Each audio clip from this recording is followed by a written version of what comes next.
you know, and it just.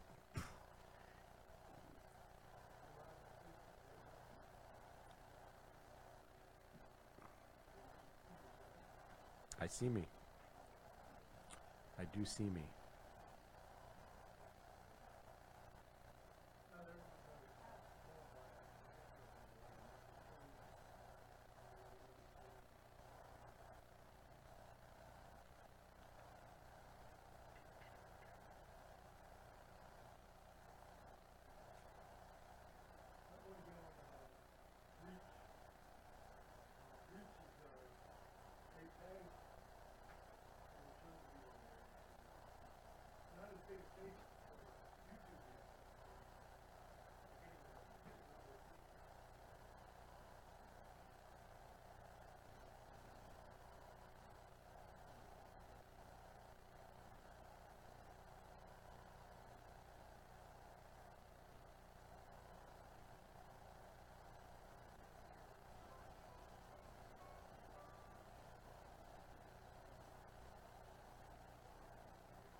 Okay.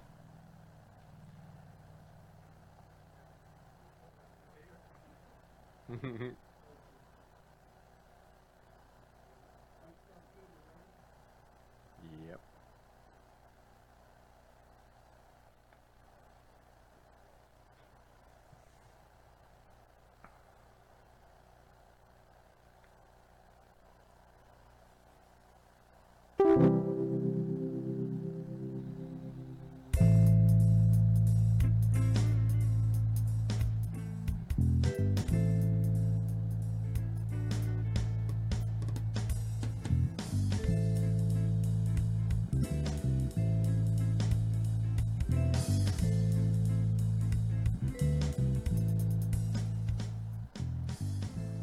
Welcome, welcome, welcome. It's 8 o'clock on Thursday night, and that can only mean one thing. It's time for the 36th installment of the Age Out Angels Radio Hour. My name is Greg Rapport. I am the founder and executive director of Age Out Angels. We are a 501c3 nonprofit corporation that provides one-to-one mentors to youth who are in need. This program is brought to you every week at the same time, courtesy of Doc G and the fine people here at Hamilton Radio, who allow us to use this airtime. That's Doc G behind the big board tonight, and Robin is there with him as well. We thank them both for being here. You know, we don't spend enough time talking about some of the other great programming that happens right here every week at Hamilton Radio. A lot of the people that I talk to about the Age Out Angels Radio Hour view it as a kind of a one-off podcast. And it's so much more than that if you look at this in the larger context. This radio station has been around for about 20 years. and it's based on a forward-thinking proposition that the potential of internet radio to reach an international audience is dramatically more pervasive compared to traditional radio. Remember when it used to be a huge deal? You'd get a 50,000 watt radio station, and Wolfman Jack set it up in Mexico and blasted it into Southern California, so that if you know the history of radio, you know that 50,000 watts meant a lot, you know, back in the day, and it could reach all the way from the Baja Peninsula into Southern California. And so now here we have internet radio, which is going all around the world, and I wonder if my friend from Sweden is listening tonight, because it's 2 a.m. I found out that it's 2 a.m. in Sweden. And so what's happening here is just like a traditional radio station, though. There is a regular lineup of shows every day and every night of the week.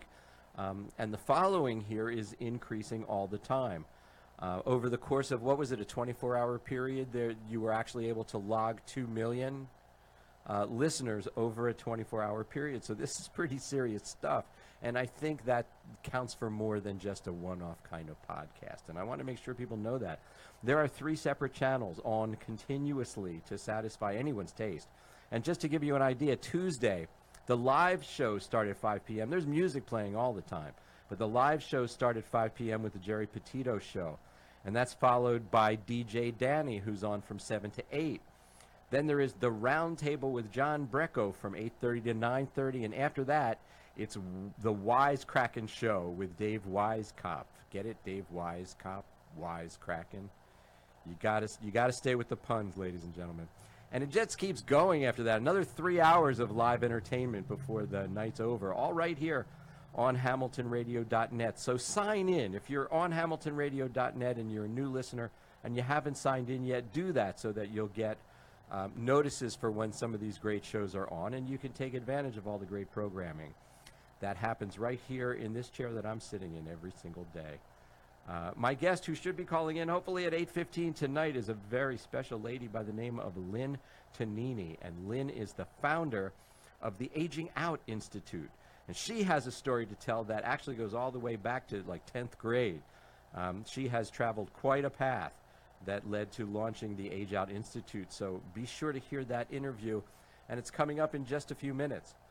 And I just wanted to remind everyone that we're on every Thursday from 8 to 9 p.m. with the Age Out Angels Radio Hour. And we have some intelligent, caring people coming up as guests on the show. Next week, May 10th, a representative from the Foster and Adoptive Family Services Organization will be right here in the studio with me.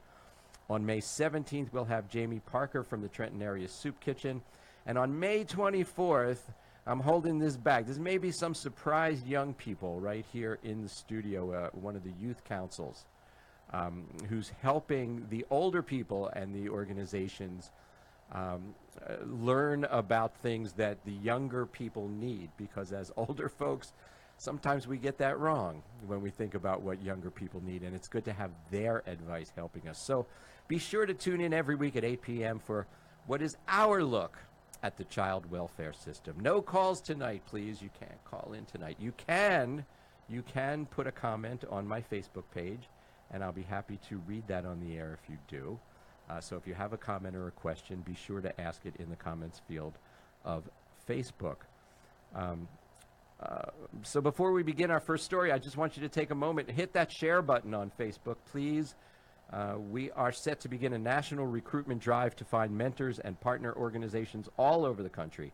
So if you know anyone who might be interested in joining us, please give them a chance to hear this program. And look us up online at www.ageoutangels.org. Hit that share button, please.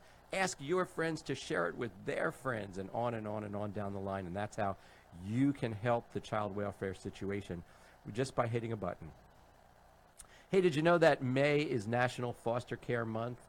And that brings to mind 2 things. The first is, in honor of National Foster Care Month, you might want to consider making a donation to Age Out Angels just by going to ageoutangels.org and hitting the donate button. You can do that. And our first story tonight comes from the Daily Herald in Chicago. It's written by Madhu Krishnamurthy.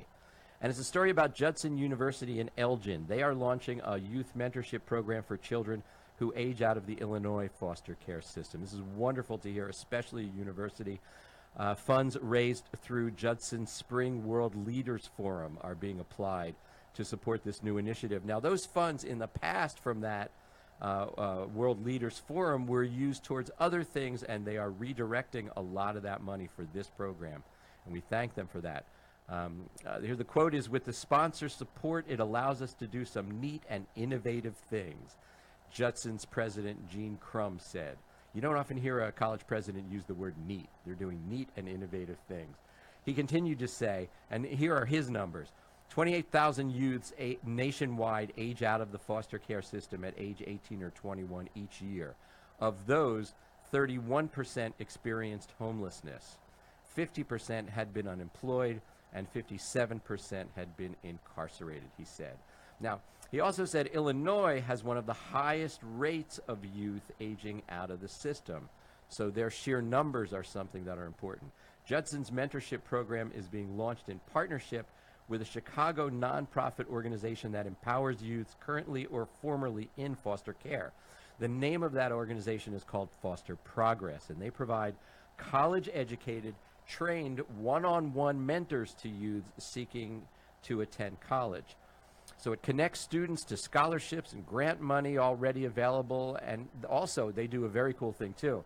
They fund any gaps, and you know when you hear it said that a foster youth can go to college for free, there certainly are a lot of things that they qualify for, but bet your house there's a gap. Bet your house there's going to be and probably a few $1,000s in there somewhere that they would have to try to borrow, and then they're on the hook for it. And so this is a group that funds that gap.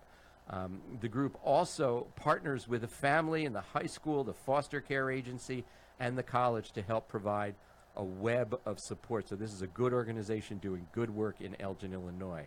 Next, from the Chronicle of Social Change, an article by Jeremy Loudenbeck. Los Angeles hopes tech investment can improve visitation for foster children.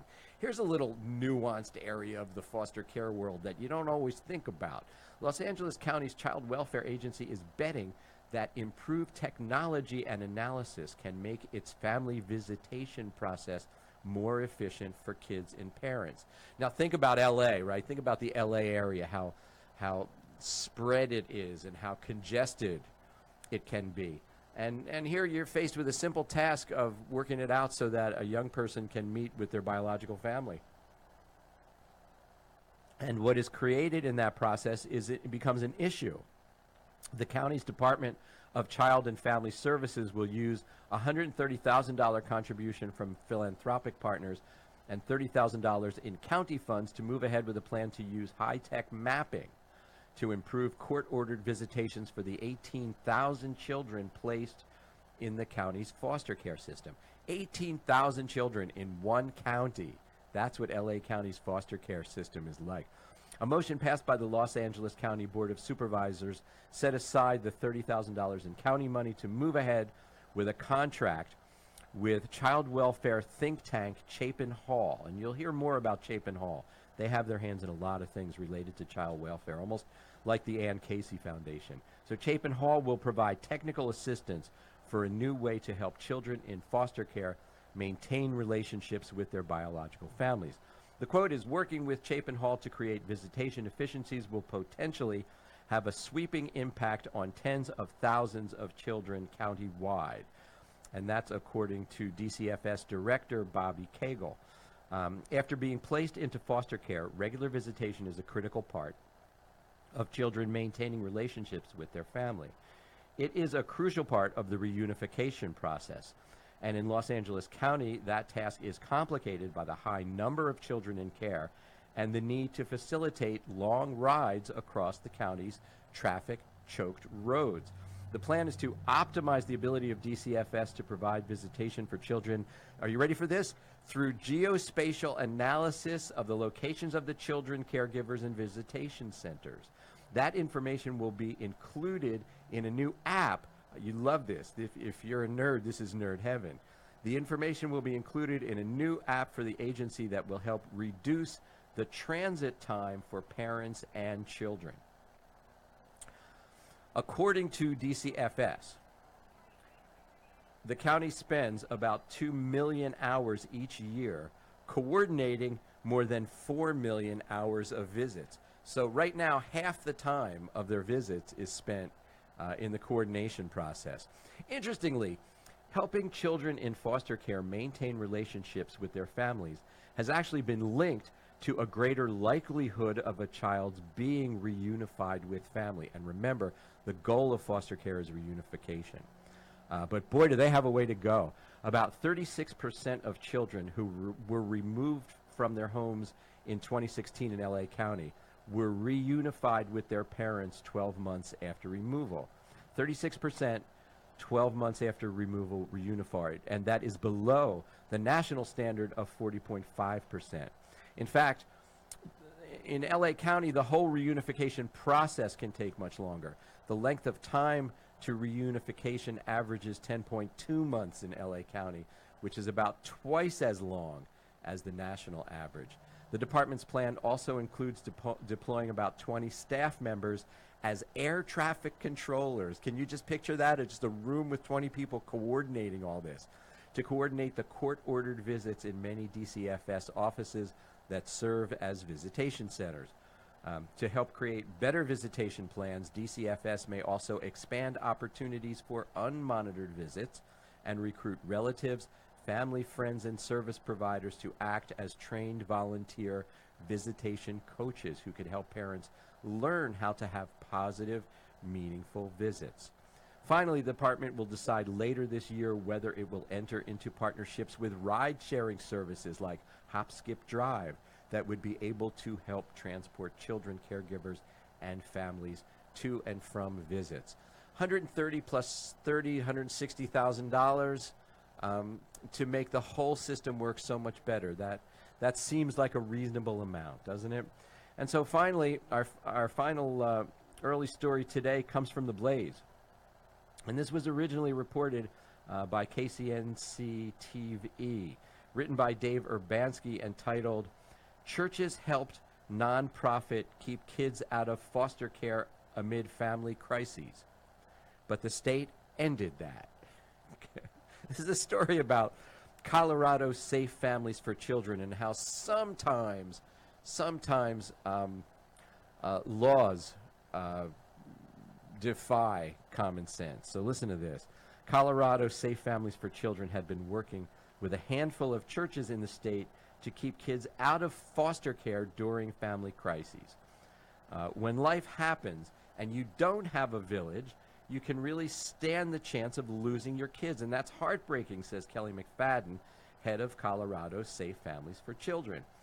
Now, her nonprofit works with about 10 churches to find volunteer host families to care for children until their parents are able, according to KCNC.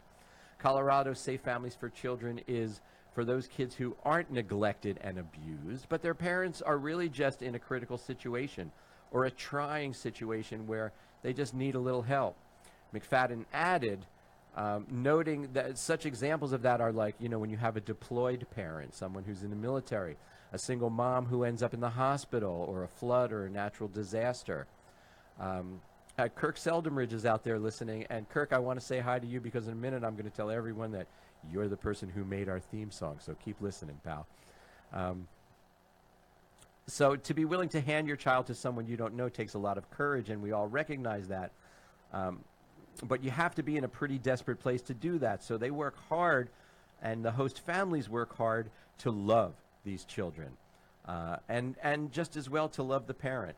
But the state ended all that. The state of Colorado sent a cease and desist letter telling the organization that it was acting like a child placement agency. It required licensing.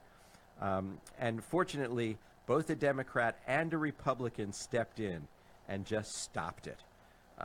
Republican State Representative Kim Ransom and Democratic State Representative Jonathan Singer both believe Colorado Safe Families for Children shouldn't be hampered by bureaucracy, the station said. Singer and Ransom introduced a bill allowing such organizations to operate with state oversight, adding that it establishes a legal agreement letting parents temporarily give up custody of their kids and institutes background checks and training for host families, as well as reporting requirements. So that's made its way through committee in the House, and we're hoping that Colorado will adopt that measure. Safe Families for Children, by the way, operates in 32 other states. So no matter where you may be listening from, they are in 32 states. There's a chance they operate where you are, and that they're doing very good work. So once again, no calls tonight. We're hoping that our caller will call in soon. Our caller is on now. Hi, caller, are you there? Hi, yes, this is Lynn Tonini. Lynn, I'm so glad you called in. Welcome to the Age Out Angels Radio Hour. Thank you so much for having me. It's good to hear your voice. And before we start, I just want to remind everyone, especially now that you're here, to hit the share button on Facebook right now, and and also, if people would be kind enough, send a mass email to your address book as well. And please ask everyone to share this with their friends. It's that simple for our listeners to do their part, help us spread the word. You know, we hit 40,000 listeners in the last 2 weeks. And we did that with two things. We did that with the power of this radio station, and we did that with the help of our listeners who are hitting that share button. So we want to thank everyone very much for sharing when they do, and ask them to do that right now. My guest tonight is Lynn Tonini. Lynn is the founder and executive director of the Aging Out Institute. And Lynn, I want to do it a little bit chronologically, if you would be so kind, because this idea germinated when you were in 10th grade and your life changed. Yes. So yes, what happened when you were in 10th grade? Well, when I was in 10th grade, early in my 10th grade year, some things happened. My family life was not good, and the state, I was in North Carolina at the time, took my younger sister and I away from our parents and into foster care. And so that's when, like you said, my life changed dramatically, and I myself, became a foster youth. And so what was when they took you away? Was it like sudden? Did you have that feeling of being yanked? Well, I would say yes and no. It was very abrupt, but the circumstances were that a family friend actually took us out of a very bad situation and delivered us, if you will, to the state. Okay. So it wasn't like they stormed in and took us out. We were more or less taken by somebody we knew. Good. To social services. Less trauma there. That's good. And so from social services, what was your first stop in the foster care system? Oh, well, there were no rooms in any type of youth shelter, and they didn't have the ability at the time to put us in a foster home. So we actually went into a group home that was more or less a treatment type of group home for youth that had behavioral issues, which we did not. But, I was going to say. But that's where the beds were, so that's where they placed us. Yeah. So, well, I'll tell you right now what everybody's thinking. You were. I'm going to say you were a good kid, right? Who was, well, yes, I would say yes. We were generally very good kids. Okay, so now you're taken out of your biological home and placed in a group home, which was really meant for kids with behavioral problems. And so every one of our listeners right now is thinking, "Oh goodness, the psychos you must have encountered in that group home." But it wasn't quite so bad, was it? No, it really wasn't, and it might have just been the timing. When we were placed there were a couple of other kids, and it was actually co-ed. So there was a young man in the house as well, and another girl. And generally, even though they were dealing with behavioral issues, they weren't over the top. So if they were having problems, it was the type of problem that was dealt with in one-on-one meetings with them. I never saw any real outbursts or serious types of misbehaving myself while I was there. So, I think we were pretty lucky. I'm assuming, though, that a group home for kids with behavioral problems is going to have a pretty high level of structure and behavioral modification programming. Indeed. Yes, Yeah. they had a point system, and I don't know if any listeners are familiar with this, but we had these point cards. And every day we had to earn a certain number of points in order to earn our privileges watching TV, going to the skating rink, whatever they had lined up. And so you had chores to do, and they watched how you interacted with each other, and you got points or you had points taken away depending on how you met the expectations and the schedule for the day. So that's how we lived every day, is going through this point program. Mm-hmm. And well, now see, I talk to a lot of different people who are in the foster care system, and there are people who would seriously resent that level of structure. I'm sure there are kids who run away from places like that. But I'm sure. But I guess it has to do with something has to do with your attitude as well, going into something like that. Well, it was kind of a combination. One, I'm generally an optimistic, half-glass full kind of person, and I always have been. So I'm like, okay, there's got to be some light at the end of this tunnel, so I'll just, I'll do this until I get there. So it was more of an attitude of hope. But also, we came from a family structure that had very high expectations as well. So basically, my sister and I were the type of kids that basically did what we were told. So if this is what the adults were telling us to do, then that's what we're going to do. Yeah, and so you were not, like, in many cases you find out that the foster child might be the first one in their whole family to ever graduate college. But in your family, it wasn't like that at all. You had very college-educated people who were in your family, right? Yes. My uncle and grandfather have doctorate degrees. All my cousins have master's degrees. My sister has a master's degree. So, it was just instilled in us from a very young age that education was extremely important. Yeah. And one of the expectations was that we would absolutely get A's. And so that was one of the things that carried me through, actually, the foster care program and the group homes and such that I lived in, was having this one thing I could control, which were my grades. And so since I could control my grades, at least I had the feeling like I had some control in my life. Now, let me ask you this question. While you were doing that, did you want to go home?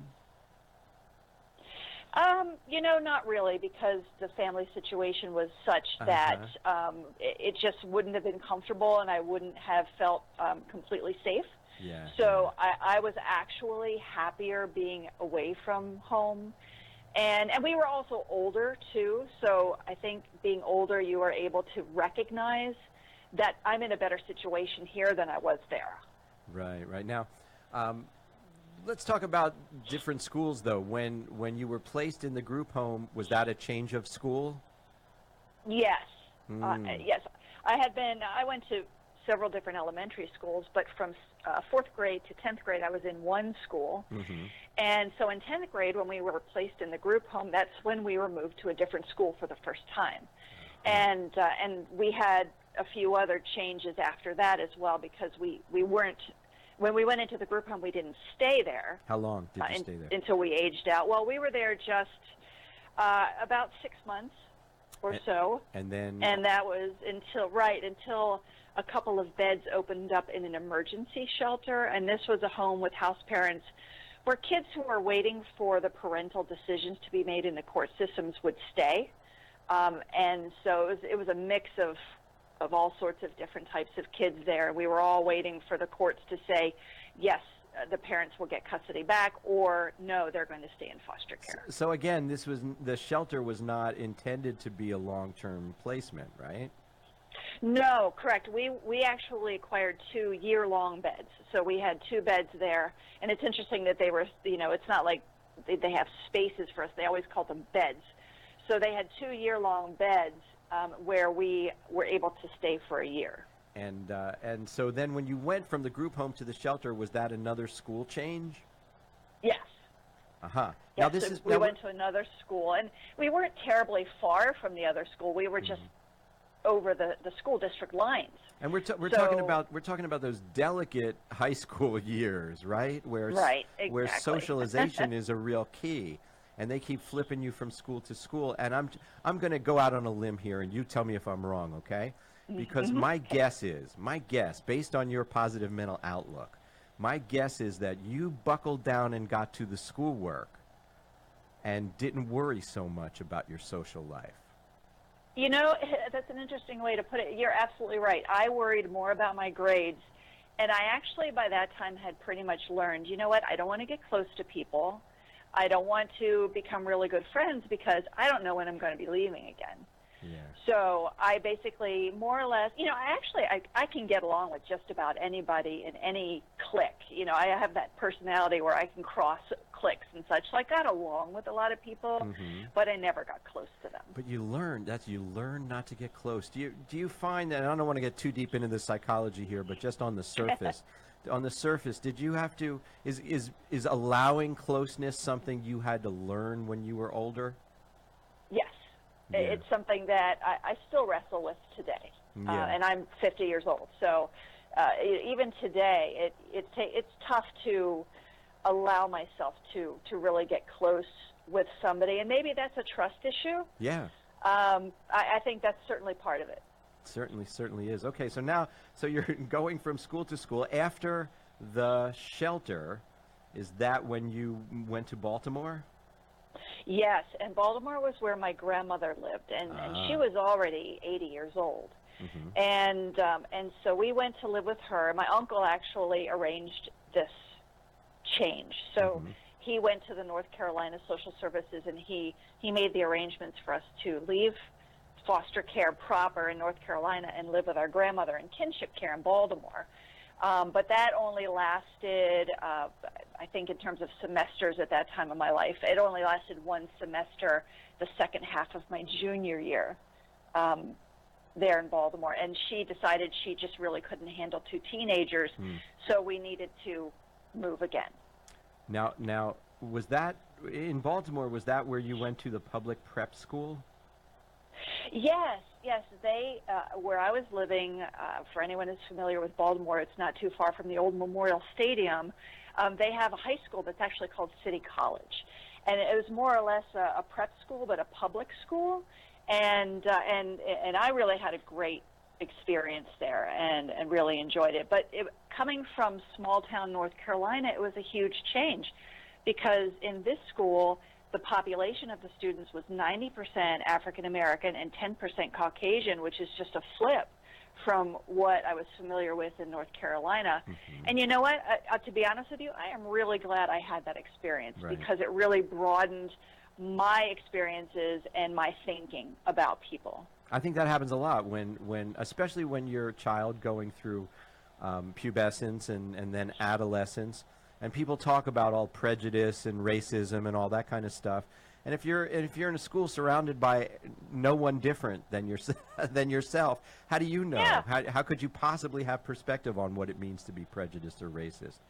Right, exactly. So I had a similar experience in high school with a great mix of different races, and I thought it was tremendously eye-opening.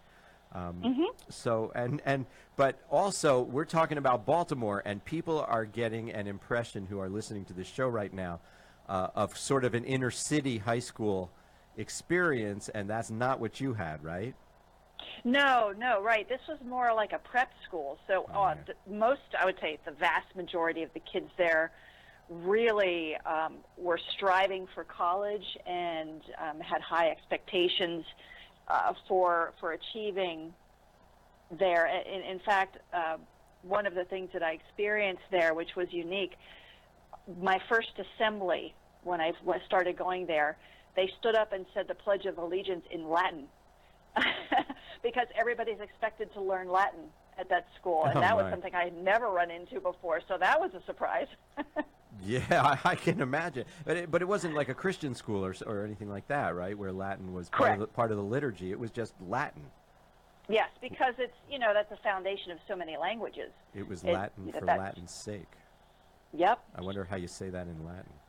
I don't know, because I actually didn't finish any of the Latin classes, because then I moved to Pennsylvania. Listen, your story is just unbelievable, but I want to devote the next half of this interview to the Aging Out Institute. So if you will bear with us, your mic may cut out for the next minute while we take a short break, but don't go away, and we'll be right back. Okay.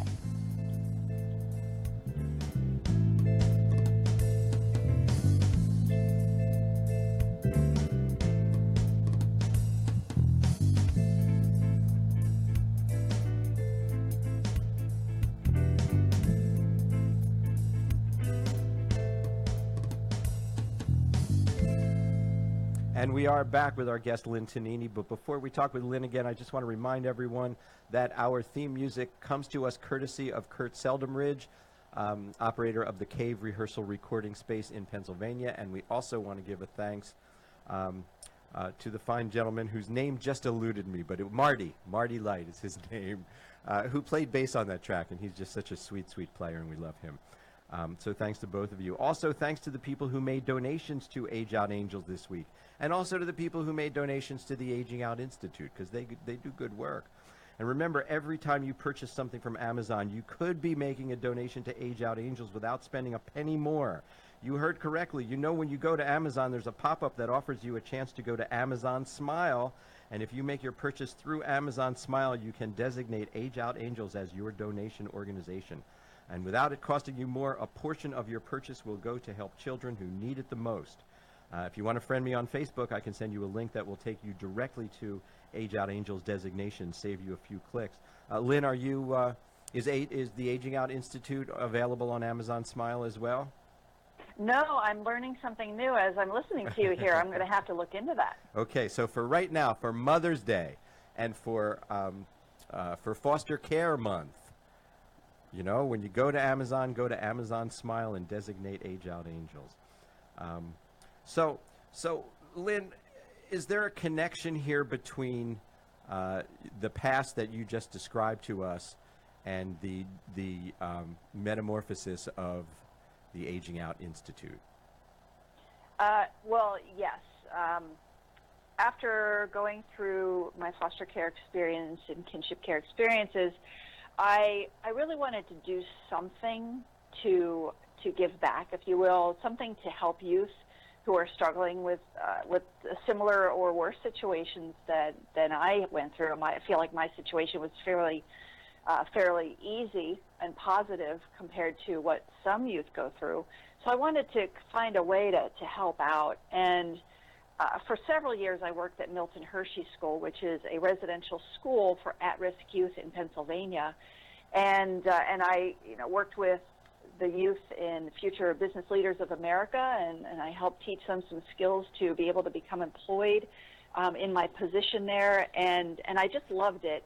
But my career took me in a different direction, so then I thought, well, now what can I do? And I got this idea of building a website where I could compile resources and links to resources that help youth age out of foster care. Forgive me, but I just want to yeah. I just want to back that up 1 second, because I didn't want us to gloss by the name Milton Hershey School. Oh. Because we're talking. First of all, they brought Hershey's Kisses to the studio tonight, and that's bad for me. But we're talking Hershey's chocolate people here, right? Absolutely. In fact, whoever purchased those kisses are supporting these youth at risk, getting an education. It's a K through 12 school, like I said, a residential school. It gets them out of some very bad neighborhoods and a lack of opportunity, and it puts them in this school that has, I don't know how much money they have. It's just amazing, their funding, because actually the school owns 51% of Hershey chocolate. Oh, my. So when you buy chocolate, the stock, most of it is owned by this school, so that they would always be funded. That was the idea behind that. So if you buy Hershey chocolate, you are supporting the education of many, many at-risk youth in the Pennsylvania area. 51 cents out of every dollar spent on Hershey's chocolate to the bottom line profit belongs to the school. That's phenomenal. That's amazing. And I'll bet, you know what? And I'll bet like nobody knew it. You were the only. Hardly anybody does know that, and it's just an amazing thing. They have a whole trust built, and it's the trust that owns the stock, but the trust runs the school, and it's kind of complicated. But generally speaking, you could say, yeah, the school owns 51% of the stock. Yeah, it has to be complicated, because with that kind of money, there has to be proper oversight. But that's phenomenal. And they're not just for foster kids, right? No, they have a few foster kids, but generally it's just for kids. They state it as the poorest and the most alone. So they bring in kids as young as kindergarten who are in very poor situations, poverty areas, both urban and rural. And those who, as I said, are most alone, and foster kids are sometimes those youth, the ones that are the most alone, people, kids who don't have parents or very few family members who are available to help them. So they try to find those kids to help. I mean, it's just so reassuring to know that if there's another Babe Ruth out there growing up, that there is a modern-day Boys Town that they might be able to go to and exactly, find their exactly. way. That's what it is, and they also will pay for college. Yeah. So there are expectations as far as keeping grades up and such, but the kids who go to Milton Hershey School have the opportunity to have their college completely paid for. Wow. Now, Yeah. so you were a teacher there, right? But you weren't just teaching, right? You always seem to go beyond the teaching thing and get into the training aspect of Right. working So with I youth. wouldn't call myself a teacher as much as a trainer. Mm-hmm. So my background in education is in training and development, and so I actually was on a team that helped train the house parents. Okay. Right. So these are couples who live in homes with 8 to 12 kids in the school, and I helped to train them when they came on board to get ready to work with at-risk youth who are not their own, and yeah, among other training programs as well. But that was really the primary focus of the work that I did there. Mm-hmm. So you were training the house parents in Yeah. how to interact effectively with the youth. Exactly. Yeah. Yeah. Okay. Much like I had house parents when I was in the group home and the youth shelter. Yes. Right. It was a similar structure. There's a couple, a married couple, who are taking care of the kids in the home. Right. So you had that behavior had been modeled for you Yes. at that point, and so when that was happening, when that behavior was being modeled for you, were you taking like mental notes, things to do, things not to do, which you then applied later? I don't know if I was that proactive, but you know, Right, so you I had think that we were behavior very had been lucky modeled with the for house you. parents and relief house parents. So those are the couples that work on the weekends. We were very fortunate in that we had very positive and energetic and couples who were really devoted to the kids and really, really wanted to make a difference, not just sit there and get a paycheck. So at some point, you noticed the same thing that all of us who start nonprofits are confronted with, which I just describe in one word: fragmentation. It's the fact that there are a zillion nonprofits who do a zillion good things, and the left hand has no idea what the right hand is doing. Correct. I don't know. Do you say it more diplomatically? I don't know. Well, I think, you know, what I experience is what you describe, in essence, is when you go online and you're trying to find some kind of resource to help youth aging out, whether it's for housing or education or employment, it's just so hard to find what you're looking for. Absolutely. Because whatever comes up, you've got organizations, you've got news articles, you've got books, you've got training programs, you've got everything under the sun coming up. Even if you're really good with your search terms, you might become too narrow and not find anything, right? So Right. if you put too many things in there to find exactly what you want, where you live, sometimes nothing comes up. Yeah. So it was just very frustrating to me to experience that, and I was thinking, wow, I mean, I can't imagine how difficult it is for the youth themselves to even know where to turn, or the Right. adults who work with them. How do they know where to turn?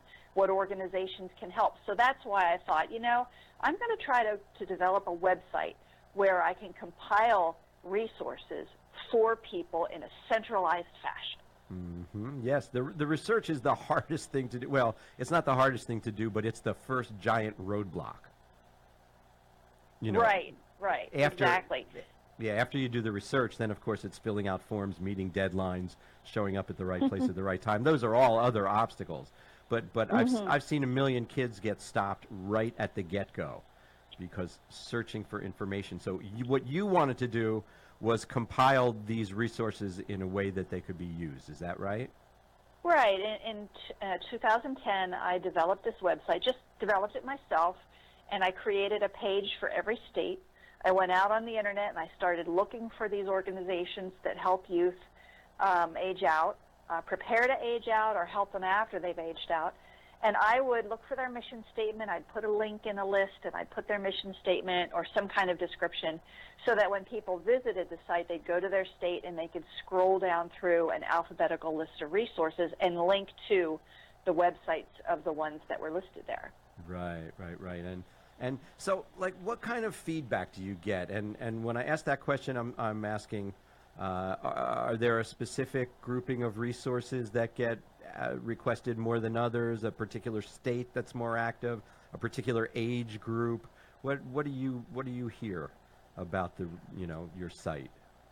Yeah, it's really varied. I, of course, mostly hear from youth who are older.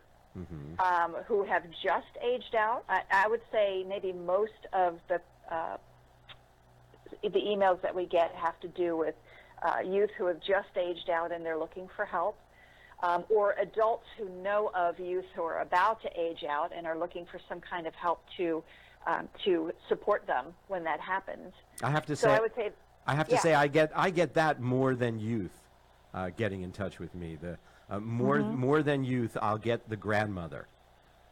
Will call me up and say, this is my grandson. He needs a lot of help.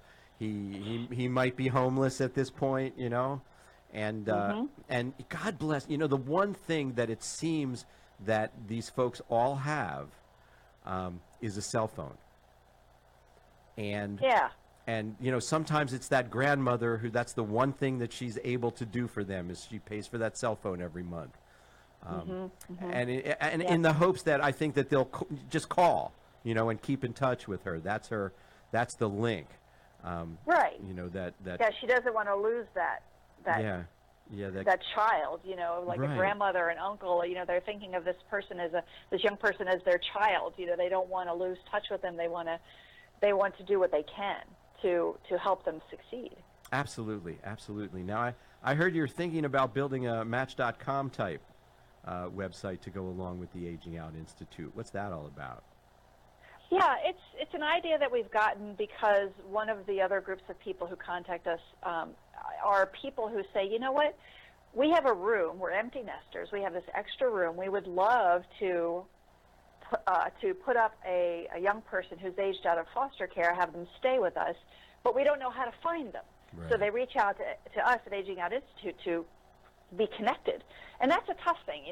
Mostly what I can do is connect them with local foster care agencies or maybe local universities for them to talk with the people there and see, hey, is there anybody you know of who could use this room? So I thought, what if there were an Airbnb or a Match.com type of website where people who have a room to give to these youth and the youth who are looking for a place to stay could find each other. Right. So we're actually exploring the idea right now. We haven't ultimately decided on it yet, but we're interested in it. I personally, I think it seems like a really good idea, and it could be very effective, but there's a lot to think through first. Now, local for you would mean the Harrisburg, Pennsylvania area, right? That's where where you're calling from, right? Yeah, that's where we're based. Mm-hmm. But yeah, I get calls from people all over the country who say that exact same thing. They're just good-hearted people, who say, I'm an empty nester or whatever, and I have 2 bedrooms. I'd love to help a college person during summer break. I think in their good-heartedness, there's a few things that they're not considering that I'm sure you would. And I call this like filling an inside straight, because when you take when you take any person really, or especially a college student during summer break, it's not just the bed. It's the bed, it's food, it's employment, it's transportation to and from employment. And for that matter, it's transportation to get all their stuff from the campus to this wonderful house and then back to the campus, when the summer's over. So I think of it like filling an inside straight. Logistically, all those things have to work in order for it to be a proper placement from a logistical point of view. Then you're hoping everybody gets along. Right. There's that too. After that. So you never know 100% how that's going to work out. But it's a great thing to endeavor. It might not always be perfect, but if it saves a young person from being homeless, right? Well, that's the ultimate goal, is to try to provide at least a bridge Yeah. for these young people, to help them, have a place to live, not have to go through the homelessness or the couch surfing, so that they can, pull their lives together and be able to get out on their own. Yeah. And I do make these people, as good-hearted as they may sound on the phone, I still make them fill out a pretty long application and do a fingerprint background check. You know, I don't know. Oh, yeah. I don't know that it's 100% necessary, because we're talking about housing not children, but people who are over the age of consent. I mean, people who are over the age of 18 or 18 or over. Right. Technically adult. But I would just, it's for my own personal peace of mind. Do a fingerprint background check. Let it come up clean, and then I feel a little bit better. And letting me check your references and stuff like that. Right. About doing that, and you'll do all those same things too, I'm sure. With the few minutes that we have left, you're doing other things. You're building out beyond the original resource database that you had compiled for the Aging Out Institute. First of all, I love the information that you tweet. I should tell our listeners that many of the articles that you hear me read about here on the show, to keep everyone informed about the child welfare system, come from tweets from the Aging Out Institute, and I follow it religiously. If you see what time they come out, that's what I do first thing in the morning when I get up. I come to my computer, I look for the articles that have come out in the past day, and I post one or two. So that's every morning. You are fantastic at it, and I thank you. But you are also working on two other things: an awards program, and then also we wanted to talk about a life skills curriculum, which is farther down the road. The awards program is real, and it's in the process of happening right now, isn't it? Yes. In fact, we have received multiple applications for awards in 4 categories. It's education, employment, housing, and relationships. And we're looking to recognize organizations that have programs that help youth in these areas be successful, and that the programs themselves are innovative and effective, and they share their strategies in a very detailed application process. And then what we've done is we've actually found 8 judges who are researchers, practitioners, and experts in the foster care field, and they are the judges. It's not just me choosing a winner, that I think looks good. These are peers, if you will, reading the applications and deciding, you know what, we're scoring these applications, and we've come up with a winner combined. So there's 2 judges per category of awards. And so they are currently reading and scoring the applications as we speak. So that's what they're doing right now. And the winners will be announced at the end of July. Do you have to, do the winners get something besides the bragging rights? They get bragging rights, and they get an actual physical trophy. There's no monetary award, but what we're going to do is we're going to take the strategies of these winning programs, and we're going to write up white papers about each one. So each one's going to have details like, how are they funded? How are they staffed? What kind of training does the staff get? What are the steps of the program? How do they identify success, and how do they track the success of the youth? And so on. So there are going to be so many details about each of the winning programs that, one, organizations that already have a similar program might learn from them and make changes to their own program to improve them. And 2, you've got people who want to start programs who would be able to read these award-winning papers and get some really great ideas, and from the get-go be able to incorporate effective strategies that work, instead of just having to try things out and see if they work or fail. Right. Now, Lynn, we're running out of time here, and you are going to have to come back on our show at the end of July and tell us who the winners are. And between now and July, you and I should be able to work out Skype so that the people at home can actually see you. Okay. All right. And then also in July, let's make it a point to tell the world about your life skills curriculum, because between you and me, I can't wait for that to come out. I think that is going to be spectacular. Given your background in building adult education training, and the way to get experts to work on this sort of thing, I think this is going to be earth-shattering, and I want to make sure that we reveal it here first on the Age Out Angels Radio Hour. Oh, I I would be happy to do that. And it'll be closer to the time when we're actually building, too, so I'll have more information. Excellent. Lynn, we have to let you go. I am so sorry.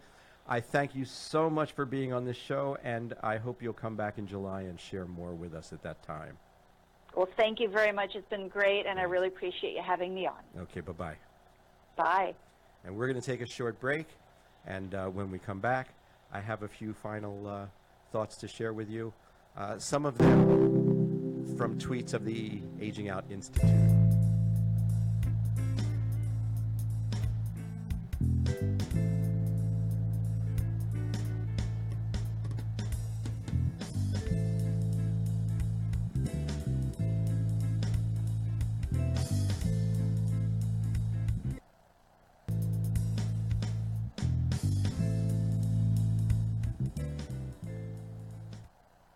Back. We are back. Welcome back. Lynn Tonini from the Aging Out Institute. Isn't she spectacular? Hi, Scott. I know you're out there listening, and I thank you very much for tuning in. Please hit that share button. Tell your friends, okay? We have about 9 minutes left, and I do have some things to share with you. First, I wanted to say a few words about the Dave Thomas Foundation, because the Dave Thomas Foundation